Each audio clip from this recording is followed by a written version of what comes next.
എല്ലാവർക്കും യൂട്യൂബ് ചാനലിലേക്ക് സ്വാഗതം. നമ്മൾ ഇന്ന് ഡിസ്കസ് ചെയ്യാൻ പോകുന്നത് പ്ലസ് ടു ബിസിനസ് സ്റ്റഡീസിലെ ഇൻട്രൊഡക്ഷൻ ചാപ്റ്ററിന്റെ ലാസ്റ്റ് ടോപ്പിക്സിലാണ്.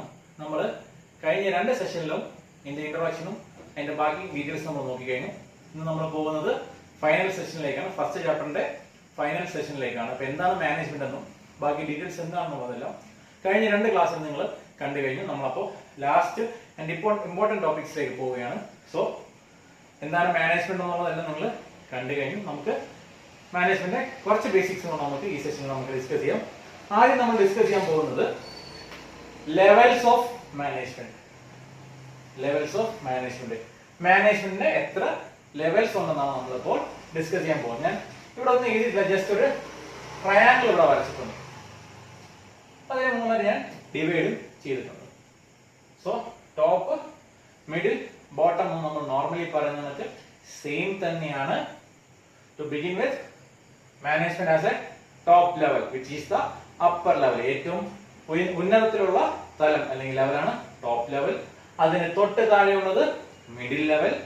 ഏറ്റവും താഴെയുള്ളതിനെ നമ്മൾ ലോവർ ലെവൽ അല്ലെങ്കിൽ സൂപ്പർവൈസറി ലെവൽ അല്ലെങ്കിൽ ഓപ്പറേഷണൽ ലെവൽ എന്ന് നമ്മൾ പറയും. So the levels of management is broadly divided into 3: top level, middle level and lower level, or supervisory level or operational level.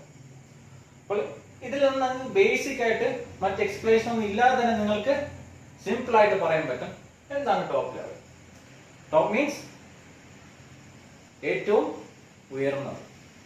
തീർച്ചയായും ഒരു ഓർഗനൈസേഷന്റെ, ഒരു സ്ഥാപനത്തിന്റെ ഏറ്റവും ഉന്നത തലം, ഏറ്റവും ഉന്നതത്തിൽ ഇരിക്കുന്ന ആൾക്കാരാണ് ടോപ്പ് ലെവലിൽ ഉള്ളത്. So the top most officers or individuals in the organisations R include in the top level. അതായത് ഒരു സ്ഥാപനത്തിന്റെ ഏറ്റവും ഉന്നത അധികാരമുള്ള ആൾക്കാരുടെ ലെവലിനെയാണ് ടോപ്പ് ലെവൽ മാനേജ്മെന്റ് എന്ന് വിളിക്കുന്നത്. അപ്പൊ അവിടെ എന്തൊക്കെയായിരിക്കും നടക്കുന്നത്? ആ ഓർഗനൈസേഷന്റെ മൊത്തത്തിലുള്ള ഗോൾസ് എന്താണ്, ആ ഓർഗനൈസേഷന്റെ മൊത്തത്തിലുള്ള ഫങ്ഷനിങ് എന്താണ് എന്നെല്ലാം തീരുമാനിക്കുന്നത് ആരാണ്? ടോപ്പ് ലെവൽ മാനേജ്മെന്റ് ആണ്.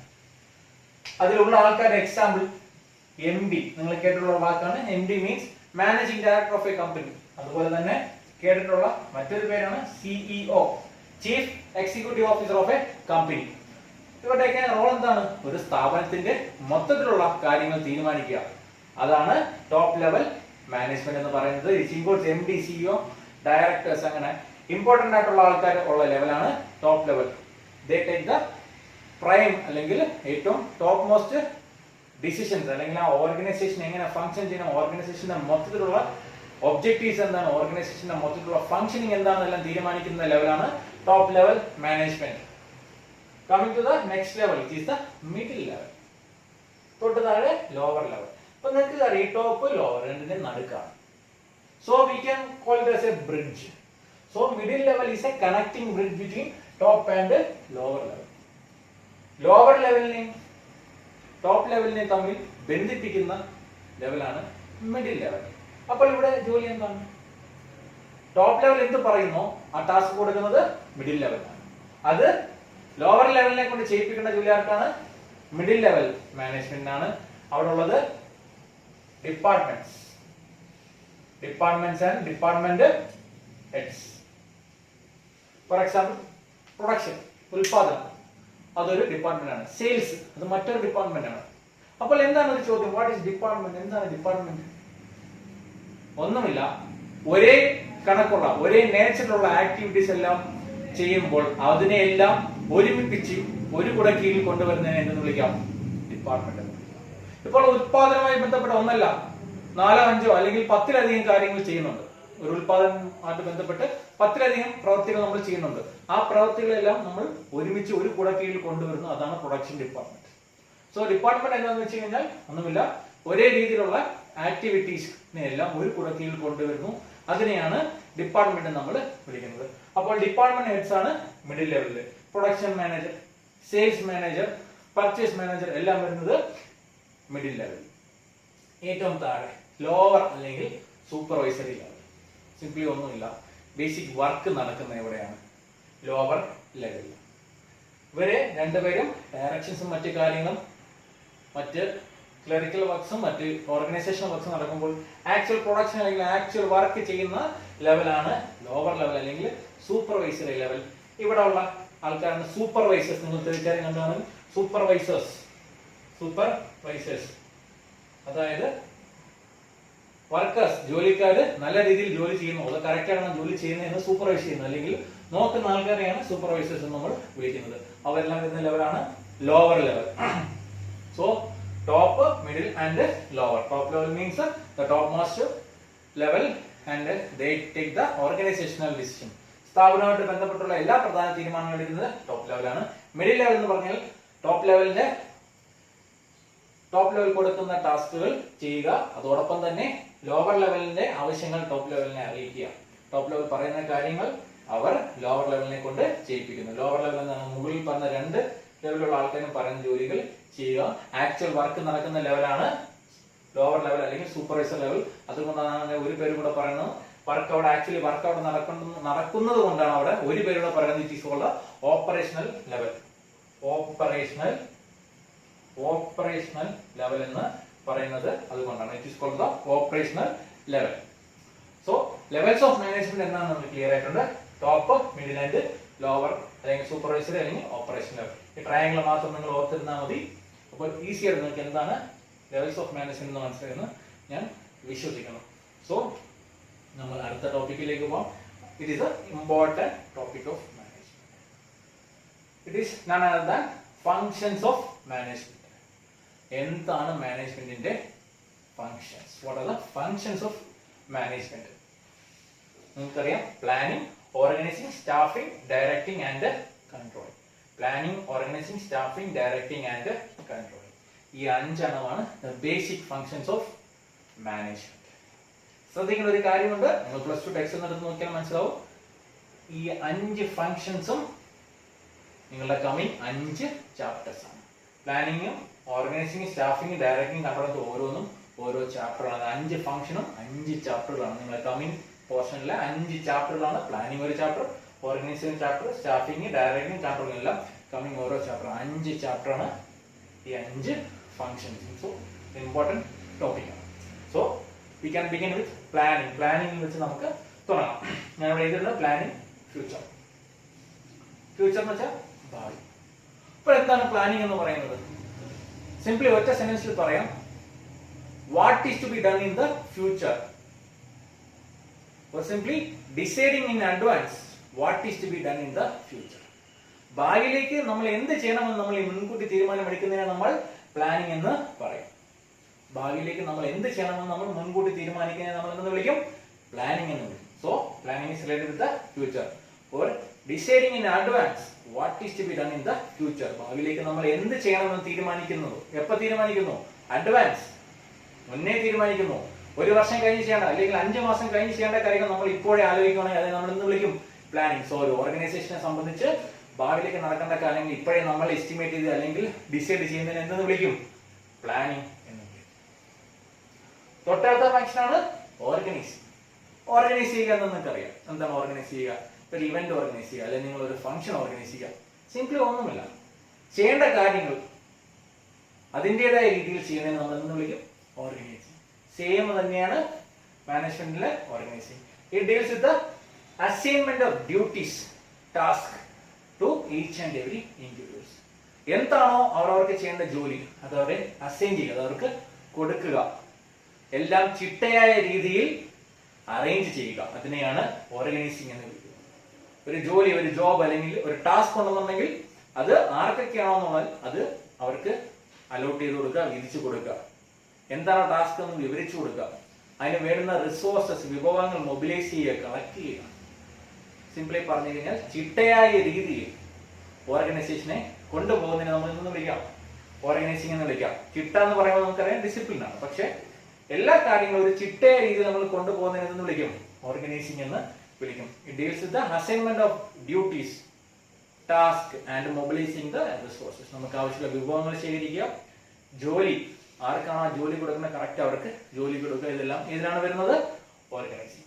Coming with the third function, it is called staffing. കേൾക്കുമ്പോൾ നമുക്ക് സ്റ്റാഫിംഗ്.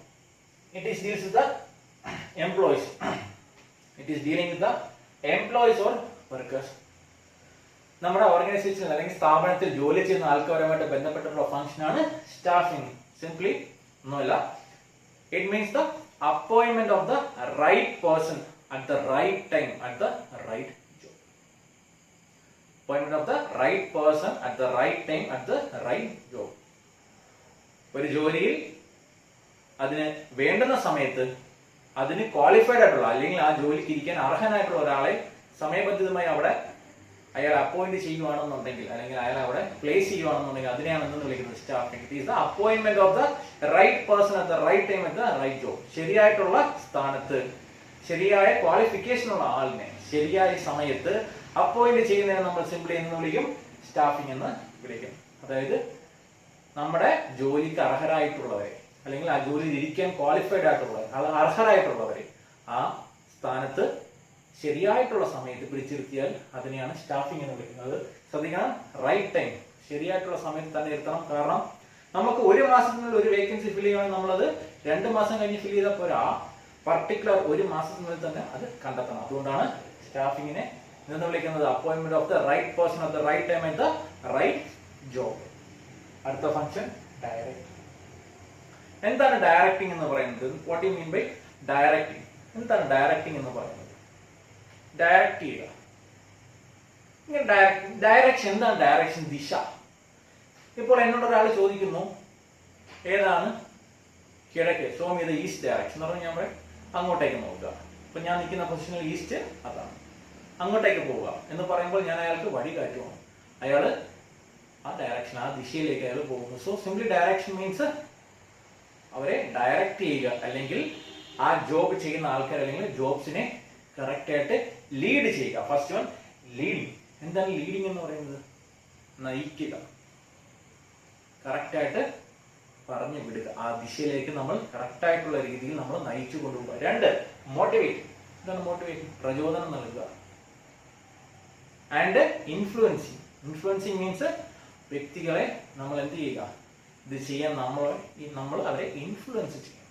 ഇതെല്ലാമാണ് ഇതിൽ വരുന്നത് ഡയറക്റ്റിംഗ്. സോ ഒരു ടാസ്ക് ചെയ്യാൻ വേണ്ടിയിട്ട് നമ്മളെ കീഴിലുള്ള ആൾക്കാരെ അല്ലെങ്കിൽ ഓർഗനൈസേഷനിലെ മൊത്തത്തിലുള്ള ആൾക്കാരെ ലീഡ് ചെയ്ത് മോട്ടിവേറ്റ് ചെയ്ത് ഇൻഫ്ലുവൻസ് ചെയ്ത് ഓർഗനൈസേഷണൽ ഒബ്ജക്റ്റീവിന് വേണ്ടി അവരെ വർക്ക് ചെയ്യിപ്പിക്കുന്നതിന് നമ്മൾ എന്ന് വിളിക്കും ഡയറക്റ്റിംഗ് എന്ന് വിളിക്കും. Which means giving A proper direction. എങ്ങനെ പോകണം എന്ന് അവർക്ക് കാണിച്ചു കൊടുക്കുന്നു, നന്നായി ലീഡിങ്. അതെങ്ങനെ ചെയ്യാമെന്ന് അവരെ ബൂസ്റ്റ് ചെയ്യുന്നു, അവരെ പ്രചോദനം നൽകുന്നു, അവരുടെ മനസ്സിൽ നമ്മൾ ഇടം നേടുന്നു, അവരെ നമ്മൾ ഇൻഫ്ലുവൻസ് ചെയ്യുന്നു. നമ്മൾ പറഞ്ഞാൽ അവര് ചെയ്യണം എന്ന് നമ്മൾ പറഞ്ഞാൽ തീർച്ചയായും ചെയ്യും, ചെയ്തിരിക്കും. അങ്ങനെ ഒരു ഇൻഫ്ലുവൻസ് നമ്മൾ ക്രിയേറ്റ് ചെയ്യുക. ഇതാണ് ഇതിൽ വരുന്നത് direct. Last function controlling. Controlling എന്ന് വെച്ചാൽ എന്താണെന്നറിയാം? നിയന്ത്രണം അല്ലെങ്കിൽ മോണിറ്ററിംഗ്. എന്താണ് കൺട്രോളിംഗ് എന്ന് പറയുന്നത്? സിംപ്ലി ഒന്നുമില്ല, നമുക്ക് ചെയ്യേണ്ട ജോലി എന്താണെന്ന് നമുക്ക് നേരത്തെ അറിയാം. നമ്മൾ അതിനെ സ്റ്റാൻഡേർഡ്സ് എന്ന് വിളിക്കും. എന്താണോ, എന്ത് ജോലിയാണോ നമുക്ക് തന്നിരിക്കുന്നത്, അല്ലെങ്കിൽ നമുക്ക് തന്നിരിക്കുന്ന ടാർഗറ്റിനെ നമുക്ക് എന്തെന്ന് വിളിക്കാം? സ്റ്റാൻഡേർഡ്സ്. ഈ സ്റ്റാൻഡേർഡ്സിനെ കീപ്പ് ചെയ്യാനാണ്, ഈ സ്റ്റാൻഡേർഡ്സ് അച്ചീവ് ചെയ്യാനാണ് എപ്പോഴും നമ്മൾ എന്ത് ചെയ്യുന്നത്? ജോലി ചെയ്യുന്നത്. നമുക്കൊരു മിനിമം ലെവൽ പറഞ്ഞത് ഇത്ര ചെയ്യണം, അതിനെയാണ് സ്റ്റാൻഡേർഡ് എന്ന്. ഓക്കെ, അപ്പോൾ നമ്മൾ എന്ത് ചെയ്യും? ഈ സ്റ്റാൻഡേർഡ്സിലൊക്കെ നമ്മൾ വർക്ക് ചെയ്യും. സോ കൺട്രോളിങ് ആദ്യമാണ് നമ്മൾ സ്റ്റാൻഡേർഡ് സെറ്റ് ചെയ്യും, എത്ര അച്ചീവ് ചെയ്യുമെന്ന് നമ്മൾ സെറ്റ് ചെയ്യും. 2, മെഷർ. നമ്മൾ എന്ത് ചെയ്യും? ആക്ച്വൽ വർക്ക്, ഈ സ്റ്റാൻഡേർഡ്സ് നമ്മൾ പറഞ്ഞു, അപ്പോൾ ആക്ച്വൽ വർക്ക് എത്ര നടന്നു നമ്മൾ മെഷർ ചെയ്യും. ഇനി എപ്പോഴും ചിലപ്പോൾ ഞാൻ പറയുന്നത് ഇവിടെ 100 എന്നൊരു യൂണിറ്റ് എത്താം, മെഷർ ചെയ്തപ്പോൾ 90 ഉള്ളൂ. 100 നിന്നും വേരിയേഷൻ ഉണ്ട്, കുറവോ കൂടുതലോ? തീർച്ചയായും കൂടുതലാണ്, 10 യൂണിറ്റ് കുറവാണ്. അപ്പോൾ ഞാൻ എന്ത് ചെയ്യണം? Analyse the cost. ഞാൻ എന്ത് ചെയ്യണം? എന്തുകൊണ്ടാണ് 10 യൂണിറ്റ് കുറഞ്ഞതെന്ന് ഞാൻ കണ്ടുപിടിക്കണം. And take corrective action. ആ 10 യൂണിറ്റ് എന്തുകൊണ്ട് കുറഞ്ഞു എന്ന് കണ്ടുപിടിച്ചു. ഇനി ഭാവിയിൽ ഇത് വരാതിരിക്കാൻ എന്ത് സ്റ്റെപ്സ് എടുക്കണം നമ്മൾ ഇപ്പോഴേ തീരുമാനിക്കണം. ഇതാണ് കൺട്രോളിംഗിൽ വരുന്നത്. സെറ്റിംഗ് സ്റ്റാൻഡേർഡ്സ്, എന്താണ് അച്ചീവ് ചെയ്യേണ്ടത് നമ്മൾ തീരുമാനിക്കുന്നു. 2, ആക്ച്വൽ പെർഫോമൻസ്, നമ്മുടെ യഥാർത്ഥ പെർഫോമൻസ് എന്താ നമ്മൾ മെഷർ ചെയ്യുന്നു. എന്നിട്ട് 2 നമ്മൾ കമ്പയർ ചെയ്യുമ്പോൾ നമുക്ക് മനസ്സിലാവും. ഞാൻ പറഞ്ഞത് 100 യൂണിറ്റ് എന്ന്, ചിലപ്പോൾ ഞാൻ 102 യൂണിറ്റ്സ് പ്രൊഡ്യൂസ് ചെയ്യും. അപ്പോൾ നോക്കുമ്പോൾ അറിയാം നമ്മൾ സ്റ്റാൻഡേർഡ്സ് എബോവ് സ്റ്റാൻഡേർഡ്സ്. സോ നമ്മൾ നല്ല രീതിയിൽ ജോലി ചെയ്തു. പക്ഷെ നമ്മൾ നോക്കിയപ്പോൾ വീണ്ടും വേറെ ആളെ നോക്കിയപ്പോൾ 90 യൂണിറ്റ് പ്രൊഡ്യൂസ് ചെയ്തോളൂ. അപ്പോൾ അവിടെ എന്തോന്നു 10 യൂണിറ്റിന്റെ കുറവ്. അപ്പൊ നമ്മൾ നോക്കണേ എന്തുകൊണ്ടാണ്, അതാണ് പറഞ്ഞ അനലൈസ് ദ കോസ്, എന്തുകൊണ്ടാണ് വേരിയേഷൻ വന്നത് നമ്മൾ കണ്ടുപിടിക്കുക. ഇനി കണ്ടുപിടിച്ചു, ആ റീസൺ കണ്ടുപിടിച്ച് എന്ത് ചെയ്യുക, അതിനുള്ള പരിഹാരം. ഇനി ഭാവിയിൽ ഇത് ആവർത്തിക്കാതിരിക്കാനുള്ള പരിഹാരം കാണുക. ഇത് ഇത്രയുമാണ് നമ്മൾ കൺട്രോളിംഗിൽ വരുന്ന കാര്യങ്ങൾ. സോ എന്താണ് ഫങ്ഷൻസ് ഓഫ് മാനേജ്മെന്റ് എന്ന് ക്ലിയർ ആയി വിശ്വസിക്കുന്നു. Planning, organising, staffing, directing and controlling. നിങ്ങൾ ബേസിക് ആയിട്ട് ഓർത്തിരിക്കുക. ഇത് 5 ചാപ്റ്റേഴ്സ് ആണ്. നിങ്ങളെ വരുന്ന പോർഷനിൽ 5 ചാപ്റ്റേഴ്സ് ആണ്. ഈ 5 ഫംഗ്ഷനും ഓരോ ചാപ്റ്റേഴ്സ് ആണ്. ഓക്കെ, ഇപ്പൊ അത് മനസ്സിലായെന്ന് വിശ്വസിക്കും. നമ്മൾ ലാസ്റ്റ് ടോപ്പിക്കിലേക്ക് പോകും. കോർഡിനേഷൻ. എന്താണ് കോർഡിനേഷൻ? നിങ്ങൾ കേട്ട് തലമിച്ചൊരു വാക്കായിരിക്കും കോർഡിനേറ്റ് ചെയ്യുക. കോർഡിനേഷൻ എന്താണ്? കോർഡിനേഷൻ സിംപ്ലി ഒന്നുമില്ല, synchronising individual efforts with group efforts to achieve the organisational objective. അതായത് ഓരോ വ്യക്തികളുടെയും അവരുടെ ഷെയർ അല്ലെങ്കിൽ അവർ ചെയ്യുന്ന ജോലി അല്ലെങ്കിൽ അവരുടെ എഫേർട്ട് എല്ലാം ഒരുമിപ്പിച്ച് അതിനെ എന്താക്കുക, ഒരു ഗ്രൂപ്പ് എഫേർട്ട് ആക്കുക, ഒരുമിച്ചുള്ള ഒരു എഫേർട്ട് ആക്കി ഒരേ ഡയറക്ഷനിൽ കൊണ്ടുപോയി സ്ഥാപനത്തിന്റെ ലക്ഷ്യം എന്താണോ അതിനെ അച്ചീവ് ചെയ്യാൻ അല്ലെങ്കിൽ അത് നേടാൻ സഹായിക്കുന്നതിനെ എന്തെന്ന് വിളിക്കുന്നു? കോർഡിനേഷൻ എന്ന് വിളിക്കുന്നു. സിംപ്ലി ഇന്റഗ്രേറ്റിംഗ് അല്ലെങ്കിൽ synchronising individual efforts with group efforts for the attainment of organisational goals. സ്ഥാപനത്തിന്റെ ലക്ഷ്യം നേടാൻ വേണ്ടിയിട്ട് ഓരോരോ വ്യക്തികളുടെ എഫേർട്സ്, അവരിടുന്ന ജോലി അല്ലെങ്കിൽ അവരുടെ എഫേർട്സിനെല്ലാം ഒരുമിപ്പിച്ച് ഒരു ഗ്രൂപ്പ് എഫേർട്ട് ആക്കി സ്ഥാപനത്തിന്റെ ലക്ഷ്യം ഓർഗനൈസേഷൻ ഒബ്ജക്റ്റീവ് അറ്റൈൻ ചെയ്യാൻ വേണ്ടി ഹെൽപ്പ് ചെയ്യുന്ന ഫംഗ്ഷൻ നമ്മൾ എന്ന് വിളിക്കുന്നു? കോർഡിനേഷൻ എന്ന് വിളിക്കുന്നു. അപ്പൊ എന്താണ് കോർഡിനേഷൻ എന്ന് നിങ്ങൾക്ക് മനസ്സിലായി. നിങ്ങൾക്ക് തന്നെ അറിയാം, നിങ്ങൾ എന്താ പറയാ, നിങ്ങൾ ടൂറുകളൊക്കെ പോയിട്ടുണ്ട്, 10th ഒക്കെ പോയിട്ടുണ്ടെങ്കിൽ ഈ വർഷം പോകും. ഓക്കെ, ഈ വർഷം പോകാൻ അറിയില്ല, കൊറോണ മാറുവാണെങ്കിൽ പോവാം. ഓക്കെ, അപ്പോൾ എന്ത് ചെയ്യുക, ആ ടൂർ പോകുമ്പോൾ നിങ്ങൾ ടീച്ചർ വന്നിട്ട് പറയുന്നത് എന്താ, നിങ്ങൾ കുറച്ചുപേരെങ്കിലും 10th പോയിട്ടുണ്ടെന്ന് വിശ്വസിക്കും. ടീച്ചർ പറയുന്നത് നിങ്ങൾ എല്ലാം അറേഞ്ച് ചെയ്യും. അപ്പൊ ഒരാളായിരിക്കും ടൂറിനുള്ള ക്യാഷ് കളക്ട് ചെയ്യുന്നത്, ഒരാളായിരിക്കും സ്ഥലം തീരുമാനം, ഒരാളായിരിക്കും എല്ലാ ആൾക്കാരുടെ അഭിപ്രായങ്ങൾ അറിയും. അപ്പൊ അവിടെ എന്തുണ്ട്, അവിടെ ഓരോരുത്തരുടെ വ്യക്തിപരമായിട്ടുള്ള അഭിപ്രായങ്ങളുണ്ട്. ഇതെല്ലാം ഒരുമിച്ച് വന്ന് ഗ്രൂപ്പായിട്ടുള്ള തീരുമാനമാണ് നമ്മൾ ആരെ അറിയിക്കുന്നത്? ടീച്ചർ അറിയിക്കുന്നത്. നമ്മുടെ ലക്ഷ്യം എന്താ? ടൂർ. അതുകൊണ്ടൊക്കെ തന്നെയാണ് ഇവിടെ ഓരോ വ്യക്തികളും അവർ ചെയ്യുന്ന ജോലി അല്ലെ എഫേർട്ട്, അവരെ ഇൻഡിവിജ്വൽ എഫേർട്ട് ഉണ്ട്, അത് എല്ലാ എംപ്ലോയീസിനെയും കൂടെ ഒരുമിപ്പിച്ചിട്ട് എന്താണ് നമ്മുടെ ലക്ഷ്യം? സ്ഥാപനത്തിന്റെ ലക്ഷ്യം അത് നേടാൻ വേണ്ടി സഹായിക്കുന്നു. അതിനെയാണ് എന്തെന്ന് വിളിക്കുന്നത്? കോർഡിനേഷൻ എന്ന് വിളിക്കുന്നത്. ഓക്കെ, ഇനി നമുക്ക് ലാസ്റ്റ് ടോപ്പിക്കാണ് നേച്ചർ ഓഫ് കോർഡിനേഷൻ. എന്താണ് കോർഡിനേഷന്റെ നേച്ചർ, സ്വഭാവം? ഫസ്റ്റ് വൺ ഞാൻ പറഞ്ഞത് തന്നെയാണ്, ഇന്റഗ്രേറ്റ്സ് ഗ്രൂപ്പ് എഫേർട്സ്. ഒരു വ്യക്തിയുടെ ഇടുന്ന എഫേർട്ട്, ഒരു വ്യക്തിയുടെ പ്രവൃത്തി എന്ത് ചെയ്യുന്നു? മറ്റ് വ്യക്തികളുടെ പ്രവൃത്തിയുമായിട്ട് കൂട്ടിച്ചേർത്ത് അതിനെ എന്താക്കുന്നു? ഗ്രൂപ്പ് എഫേർട്സ് ആക്കുന്നു. അല്ലെങ്കിൽ ഒരു 10 പേര് ഒരു ഗ്രൂപ്പ് എന്നിരിക്കട്ടെ, അല്ലെങ്കിൽ 10 പേര് വേറൊരു ഗ്രൂപ്പ് എന്നിരിക്കട്ടെ, ഈ 2 ഗ്രൂപ്പിനെ ഒരുമിപ്പിച്ച് ഒരേ ദിശയിൽ കൊണ്ടുപോകുന്നു. അതിനാണ് ഇന്റഗ്രേഷൻ എന്ന് പറയുന്നത്.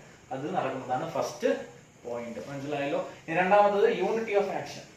അതും ഇതോടെ റിലേറ്റഡ് ആണ്. യൂണിറ്റി ഓഫ് ആക്ഷൻ എന്ന് വെച്ചാൽ എന്താ? ചെയ്യുന്ന ആക്ഷൻ, ആ പ്രവൃത്തി എന്തായിരിക്കും? യൂണിറ്റി. കാരണം എല്ലാം പോകുന്നത് ഞാൻ പറഞ്ഞു ഒരേ ദിശയിലേക്കാണ്. വല്ല ഡൈല്യൂഷൻ ഉണ്ടോ? ഇല്ല. എല്ലാം ഒരേ ദിശയിൽ, എല്ലാവരും ചെയ്യുന്നത് ഒരൊറ്റ ലക്ഷ്യം മുന്നിൽ കണ്ടാണ് ഓർഗനൈസേഷണൽ ഒബ്ജക്റ്റീവ്. സ്ഥാപനത്തിന്റെ ലക്ഷ്യം എന്താണോ അത് നേടുക എന്നുള്ള ഒറ്റ ലക്ഷ്യത്തോടു കൂടി എല്ലാവരും ഒരേ ദിശയിൽ പോകുക. അതിനാണ് വിളിക്കുന്നത് യൂണിറ്റി ഓഫ് ആക്ഷൻ. 3, നിങ്ങൾക്കറിയാം, it is a continuous process. എന്താണ് കണ്ടിന്യൂസ് പ്രോസസ്? ഒരു ഗ്യാപ്പ് അവിടെ വരാൻ പാടില്ല, തുടരെ അത് ചെയ്തുകൊണ്ടേയിരിക്കണം. അതിനെയാണ് കണ്ടിന്യൂസ് പ്രോസസ്. കൂടുതൽ എക്സ്പ്ലനേഷൻ വേണ്ട എന്ന് വിശ്വസിക്കുന്നു. കാരണം ഒരിക്കലും കോർഡിനേഷൻ വിട്ടുപോകാൻ പാടില്ല. എപ്പോഴും daily, per day, per month അങ്ങനെയൊന്നുമില്ല. ഈച്ച് ആൻഡ് എവറി മിനിറ്റ് അവിടെ എന്ത് നടന്നിരിക്കണം? ഒരു ഓർഗനൈസേഷനിൽ കോർഡിനേഷൻ നടന്നിരിക്കണം. So it is a continuous process. Last pervasive. ഇത് നിങ്ങൾ കേട്ട വാക്കാണ്. പെർവേസ് എന്ന് വെച്ചാൽ പ്രസന്റ് ഓൾവെയർ. ഞാൻ പറഞ്ഞു 3 level, topper, middle and lower. ഈ 3 ലെവലിൽ എന്തുണ്ട്? കോർഡിനേഷൻ വേണം. ഈ 3 ലെവലിലും പെർവാസീവ് അല്ലെങ്കിൽ ഈ 3 ലെവലിലും എക്സിസ്റ്റിംഗ് ആണ് എന്ത്? കോർഡിനേഷൻ. ഒരു സ്ഥാപനത്തിൽ എല്ലായിടത്തും എന്തുണ്ട്? കോർഡിനേഷൻ ഉണ്ട്. It exist everywhere in an organisation. അതിനാണ് എന്തെന്ന് വിളിക്കുന്നത്? പെർവാസീവ് എന്ന് വിളിക്കുന്നത്. Last point, managers responsibility. So coordination is the responsibility of manager. ഒരു മാനേജറുടെ, ആരാണ് manager? The one who performs management perform ചെയ്യുന്ന മാനേജ്മെന്റ് ചെയ്യുന്ന ആളിനെയാണ് എന്ന് വിളിക്കുന്നത് മാനേജർ. സോ ഈ എഫേർട്ട് എല്ലാം ഇന്റഗ്രേറ്റ് ചെയ്ത് ഒരുമിപ്പിച്ച് കൊണ്ടുപോകുന്ന ജോലി ആരുടെയാണ്, ഉത്തരവാദിത്തം ആരുടേതാണ്? മാനേജർ. ഇപ്പോൾ പ്രൊഡക്ഷൻ മാനേജർ ഫോർ എക്സാമ്പിൾ, ആ പ്രൊഡക്ഷൻ ഡിപ്പാർട്ട്മെന്റിനെ ഫുൾ ജോലിയും അതിലുള്ള ഫുൾ എംപ്ലോയീസിനെ ഒരുമിപ്പിച്ച് ഒരേ ദിശയിൽ കൊണ്ടുപോകുന്ന ആരുടെ ചുമതലയാണ്? പ്രൊഡക്ഷൻ മാനേജറുടെയാണ്. ഈ പ്രൊഡക്ഷൻ മാനേജർ, സെയിൽസ് മാനേജർ, അങ്ങനെ ഒരുപാട് മാനേജർമാരുണ്ട്. അവരുടെ മുകളിൽ ഇവരെല്ലാം കോർഡിനേറ്റ് ചെയ്യാൻ ചിലപ്പോൾ സിഇഒ കാണാം, MD കാണാം. MDയുടെ ജോലി എന്താണ്? ഇവരുടെ എല്ലാവരുടെയും ഗ്രൂപ്പ് എഫേർട്ട് ഒരുമിപ്പിച്ച് കൊണ്ടുപോവുക. സോ അതാണ് ഞാൻ പറഞ്ഞത്, it is the responsibility of manager. മാനേജറിന്റെ റെസ്പോൺസിബിലിറ്റി ആണ് എന്ത്? കോർഡിനേഷൻ. അപ്പോൾ കോർഡിനേഷൻ എന്താണ്, അതിന്റെ നേച്ചർ എന്താണെന്ന് എല്ലാവർക്കും മനസ്സിലായി. നമ്മളപ്പോ ഫസ്റ്റ് ചാപ്റ്റർ കഴിഞ്ഞു. അപ്പൊ എന്താണ് മാനേജ്മെന്റ്, എന്താണ് അതിന്റെ ഡീറ്റെയിൽസ്, എന്താണ് അതിന്റെ ബേസിക്സ് എന്നുള്ളതല്ല എല്ലാവർക്കും നിങ്ങൾക്ക് കൃത്യമായിട്ടുള്ള ഐഡിയ കിട്ടിയെന്ന് വിശ്വസിക്കുന്നു. ഈ പറഞ്ഞ 5 ഫംഗ്ഷൻസ് കൊണ്ടുള്ളൂ ഈ planning, organising, staffing, directing, controlling എന്ന് പറഞ്ഞ 5 ഫംഗ്ഷൻസ് നിങ്ങളെ കമ്മിങ് 5 ചാപ്റ്റേഴ്സ് ആണ്. ഈ പറഞ്ഞ പല കാര്യങ്ങളും നിങ്ങൾക്ക് ഇനി റെപ്പറ്റീഷൻ പോലെ വരും. അപ്പോൾ നിങ്ങൾ ശ്രദ്ധിക്കുക, ഇതാണ് മാനേജ്മെന്റിന്റെ ബേസിക്സ്. സോ എല്ലാവരും വ്യക്തതയോടുകൂടി ഇന്ന് കാണുക. അപ്പോൾ എല്ലാവർക്കും ടെക്സ്റ്റുകൾ കിട്ടിയോ എന്ന് അറിയത്തില്ല, കുറച്ച് പേരെങ്കിലും പഴയ ടെക്സ്റ്റ് മേടിച്ചിട്ടുണ്ട്.